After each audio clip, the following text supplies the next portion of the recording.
Hello, everybody, and welcome to this episode of. This is episode number 2 of Classic Car Church, and welcome. And these are always an adventure for me because I never quite know how they're going to turn out. I'm having a little bit of camera issues today, apparently with my camera, not wanting to cooperate, but we'll just see how this goes. It keeps wanting to look out the back window instead of looking at me. But however it turns out, I hope that it turns out okay. Well, anyway, today I want to title this as God is not a ping pong ball, or God doesn't play ping pong, rather. And but it's true, God is also not a ping pong ball. But I want to talk to you today about some stuff that we're going through. We're walking through some tough things. And if the camera doesn't look at me, then you'll get to see some beautiful scenery from rural Ohio. So ride along. Again, this channel is focused primarily on things of beliefs, personal beliefs, church, and that things of that nature. So if you're here for the classic cars, well, you'll get to ride today in a '56 Chevrolet. And if you're here for discussion about stuff in the church world and things of my personal belief and me and my family, well, welcome aboard. So I want to talk about a little bit today about some stuff we're walking through. We're walking through some difficult stuff, to be honest. Um, so our church, I think I kind of alluded to a little bit in the last episode, the first episode that I recorded. Um, our church that we've gone to for many years is Global Methodist now. We disaffiliated from the United Methodist. We then last year affiliated with the Global Methodist. We've come to find out that they are very strict about their doctrine and what they expect from their pastors and all that sort of thing. And so, in the midst of trying to walk through all this and figure things out, because it's brand new, it's a brand new denomination, we've encountered some difficulty. And what I mean by that is our pastor, who's a very good, close personal friend, one of my best friends I've ever had in my life. My pastor, he basically decided that like it just doesn't make sense for him where he is in his walk with God and all that sort of thing, and I completely respect it. I completely get it. And so now, where does that leave us? So my wife and I think as I talked about the first episode, we serve this church in administrative roles and that sort of thing, and we've been there for a very long time. And you might get to see me struggle to get this car in first gear. This is our '56 Chevy. We call it Chubby. We call the car Chubby, which is kind of funny. But the previous owners of this car named it Chubby, and it really fits. But anyway, sometimes I have to kind of work to get it down into first gear. Well, anyway, so we have reaffiliated with the Global Church and the Global Methodist Church, and they're very strict. Our pastor has announced that he's leaving, he's resigning, and he's going to another church that allows him a little bit more freedom, to be honest. So here we are. Excuse me. So my wife and I are praying about what does this mean for us, because we've grown to love this church family. We have a lot of really good people there, and our pastor and a man by the name of Ian Thornton have done really well. Pastor Phil and Ian Thornton, for the past 10 years, have done really good things for our church. And we now are facing uh, having to find a new pastor with a new denomination. And this new denomination is very much um, very strict, and also has some doctrine that my wife and I disagree with. So we're really frustrated about that. We honestly we kind of feel betrayed. Not that it's any one particular person's fault. It's just kind of the way that things have turned out. So we feel very betrayed, to be honest. Um, we, um, and I'm kind of over church denominations. You know, it's it's not been what we'd hoped for. So we're praying about our next. And you know, one reason I'm talking about this with anybody who watches this is, number one, maybe you'll find yourself in this somewhere, and maybe you can't relate regarding a church or church denomination, but you can relate as part of some part of your life where things didn't exactly work out. So maybe you can find yourself in this, and I don't have all the answers. We do these things in prayer. We seek God's answers to us on these things. So that's what this is about. You know, life is difficult and life is challenging, and you know, it's the answers don't just readily come to you sometimes. You know, and that's the part of the title of this is God does not play ping pong. So I've basically spent my Christian life playing ping pong with God. By that, what do I mean by that? By that I mean, um, God, I need answers, and then waiting for Him. So like, I imagine myself standing there at a ping pong table with my paddle and the ball, and I hit the ball over the net, and I wait for God to hit it back, you know, with information or knowledge or tell me exactly what I'm supposed to do. And He doesn't work that way. So that's the interesting thing about all this that I've learned is, you know, there's two things I think we miss in Christianity, and for people who believe in God. Number one, um, bold prayers. I believe that we miss praying boldly. I think that's what we're supposed to do, and I think that that's what the Bible tells us. And so I think we miss that, to be honest. And we should pray more boldly and ask, not be afraid to ask God for help with things. And then the other thing that I think we miss is peace be still. I honestly believe that we miss that. And, you know, we're not meant to live this um, chaotic life that we live. I don't think that that's what He intended for us. It's not why we were created. We all have difficulties in life and all that sort of thing.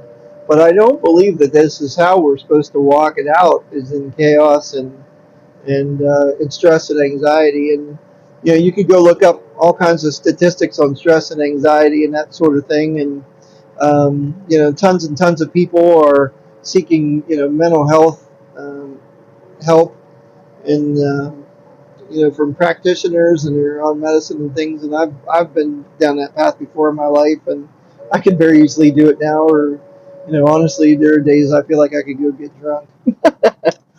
But just being real, I don't drink. But I really believe that we're not supposed to walk in all this anxiety and turmoil that we do. So what do we do with it? Well, we are called or meant, if you read the Bible, we're meant to pray boldly, ask God boldly for things and not be afraid to ask Him, and peace be still. So we when we don't do those things, we can get astray. We can fall off the wagon. Some other difficult things going on are, you know, my wife has been battling a lot of vision issues, and she has for a long, long time. My wife has really struggled with her eyesight and vision, and I apologize. These roads are really twisty where I'm at. I'm on a state highway here in Ohio, and these roads are very twisty in between the small towns. But anyway, back to what I was saying. My wife has experienced a lot of vision problems throughout her life and problems with her eyesight, and she's going in for a series of two surgeries, on one on each eye, and that's been a little difficult. And number one, her vision issues were so bad that she was having a very difficult time driving at all, which has been the case for a long time, several years. And so now she's gone in and had the surgeries, which she feels like she can see better, which is very good. but she's kind of still recovering from the surgery. So we're hoping that the things will work out very positively for her after she heals from these surgeries. I'm a very passionate believer in God's healing. Um, there's a pastor, and I think I've mentioned this before. There's a pastor of a church in Powell, Ohio, called Zion. His name is Jim Baker. He's an Assembly of God. It's an Assembly of God church. He's an Assembly of God pastor, and he's very passionate as well about healing ministry and God's ability to heal. That's written about in the Bible, and I'm very passionate about that as well, to be honest. And I've been super big on praying boldly for God to heal people supernaturally. There's documented case after documented case of Jesus doing that in the New Testament. You can definitely read about it in Matthew, Mark, and Luke, and others as well. It's all through the New Testament. Even in the Book of Acts, the apostles healed people. And so I get very frustrated, especially in how my personality is and how I'm wired. I get very frustrated when I feel like we're missing something because, to be honest, God carries through on His promises. God's not a liar. So when He writes about these things in the Bible, I call the Bible the book. I'm just very blunt with it. So when God puts it in the book, it's real and it's true, and we can take it for what it says. It's not fake news. So here's the thing: if it's true and it's real that God heals people supernaturally, and Jesus did it constantly, they didn't even document all of them. Well, anyway, we're missing something. The church, the body of Christ, the believers, we're missing something. So what do we do about it? Well, we gotta pray about it and ask Him what we're missing. And I think it's very different on an individual level. Each person probably misses it in a different way, But it's not God. We can't blame God because that's just not real. God is not the root of any of our problems, and God doesn't withhold healing from anybody. It's it's our failure to receive. So I've been praying very boldly for supernatural healing for Kathy and myself in a couple regards, and we haven't seen that. But Kathy believes very firmly. Kathy's my wife. Kathy believes very firmly that God spoke to her, or kind of gave her a comfort with that He's going to heal her through these surgeries. That could be very well the case. Sometimes that's how He chooses to work. That's been very much documented, in throughout recent church history, and a lot of people talk about that they feel very a level of peace and comfort when God says that He's going to heal them supernaturally, or not supernaturally, but physically through surgery or medication. Well, that doesn't go along with my beliefs, so I'm struggling with that, to be honest. The other thing too that I want to talk about just briefly is we all have our struggles and our problems. I had a very good conversation with a very close friend of mine who's battled a lot of anxiety and depression and that sort of thing throughout his whole life, but especially over the past 10 years, let's say. And I had a very good conversation with him yesterday for probably an hour on the phone. And he was dealing with a lot of personal stuff in his life, for the past several years. And he felt the need to just basically restart his life, move very far away, and take a new job and kind of just really disconnect from his past and reconnect and kind of start over, so to speak, in middle of life. I won't call that a midlife crisis. I'm just saying that sometimes we feel the need to go and restart and push the restart button and restart over.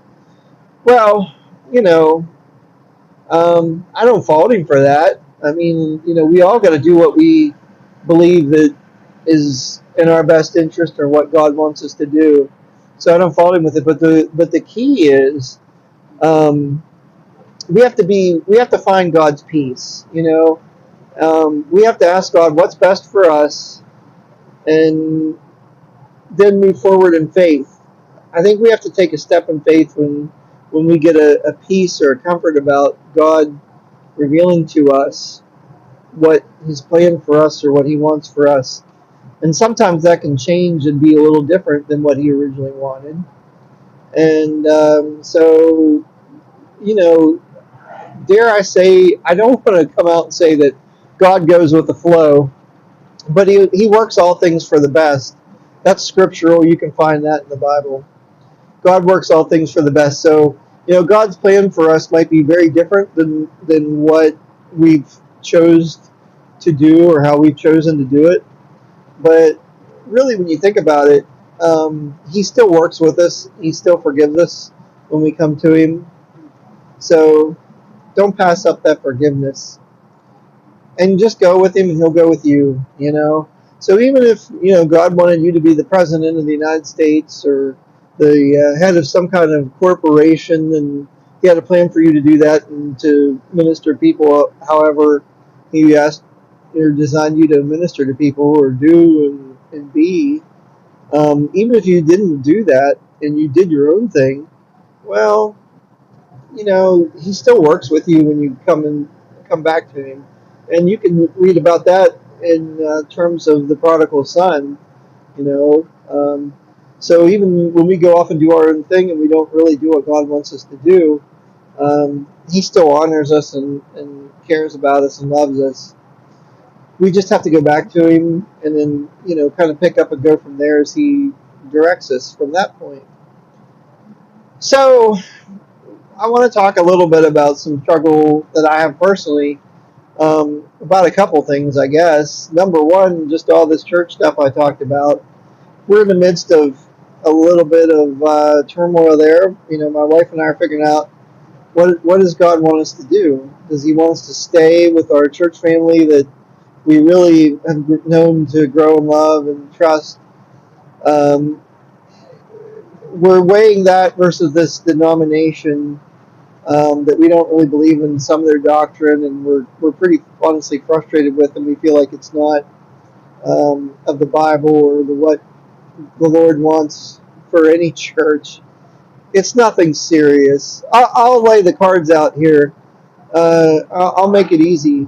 The Global Methodist Church doesn't believe that anyone except for an ordained clergy person can do communion or baptism, and they no longer have lower levels of certified pastors. You have to be ordained, which means you have to take a series of 10 classes and all these sorts of things, and you have to kind of really just follow what they want you to do in a very strict manner. That's just who they are. And they talk about it in terms of their DNA. They talk about DNA all the time. This is our DNA. Well, their DNA is very strict, and that would be okay. But from our perspective, I absolutely don't think at all that clergy persons are the only people who could or should do communion. I mean, um, I don't want to go down this rabbit hole because maybe some of the people watching this aren't deeply rooted in the Methodist Church. But the bottom line is there's stuff there that we don't agree with. And some of the clergy people who've been in that denomination, the Methodist denomination, for a long, long time, their answer is basically, well, just tell them what they want to hear and move on. And our point is, well, that's not living in truth. So we're still trying to figure that piece out. But the other thing I want to bring up from a personal frustration or a personal struggle kind of level is, so I've always battled, and I've talked about this on a couple of videos, I've always battled with my weight. I've always been very much overweight since about the age of 5. And it's been a big roller coaster ride where I've lost a lot of weight. I've gained it all back. I've lost a lot of weight. I've gained it all back. And last year, I started working with a functional medicine doctor, and I was on a very specific diet, which was basically carnivore diet with vegetables. And I got sicker and sicker and sicker and sicker. So I lost weight, and from a doctor's perspective, everything on paper looked really good, but physically I felt horrible, and mentally I felt horrible, and I went through probably the deepest depression in my entire life, and I was suffering from terrible anxiety, and I was just physically sick, and I had terrible symptoms, and it got to the point where I literally thought that I was going to die. Well, um, needless to say, that wasn't going to work or be sustainable.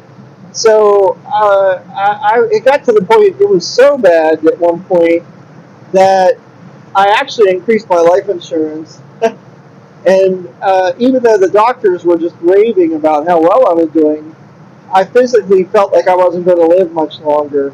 And to the point where I thought, I've got to do something to take care of my wife in case I don't make it. And so I had to go off of that diet and that program. And now I physically feel a good bit better.